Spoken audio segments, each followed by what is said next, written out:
ଶିଳରେ ମସଲା ବଟା, ଗାଁର ମାଟିର ବାସ୍ନା, ଗାଁର ପବନ ଆଉ ମା ହାତର ରୋଷେଇ ସତରେ ବହୁତ ଭଲ ଲାଗେ।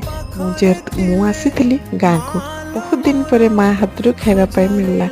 ସେଇ ପକୁଡ଼ି, ସେଇ ଗୁଲଗୁଲା, ମା ମୁହଁର ମିଠା ହସରେ ଯେତେବେଳେ ମା କହିଦିଏ ଗୁଲୁଗୁଲା ଖାଇବୁ, ପକୁଡ଼ି ଖାଇବୁ, ସେତେବେଳେ କାହିଁକି କେଜାଣି ମନ ଖୁସିରେ ନାଚିଯାଏ। ତ ବହୁତ ଦିନ ପରେ ଆଜି ପୁଣି ମା ହାତରୁ ଖାଇବା ପାଇଁ ମିଳିଲା ସୁସ୍ୱାଦ ଗରମ ଗରମ ପକୁଡ଼ି, ତା ସାଙ୍ଗକୁ ଆଳୁ ମଟର ତରକାରୀ।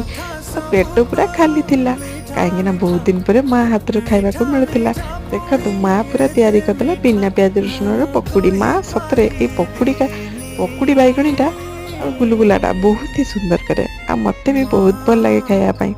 ତା ସାଙ୍ଗକୁ ମା କରିଥିଲା ଆଳୁ ମଟର ତରକାରୀ। ସତରେ ମା ଭଳିଆ କିଏ ହବ? ମୋ ମା।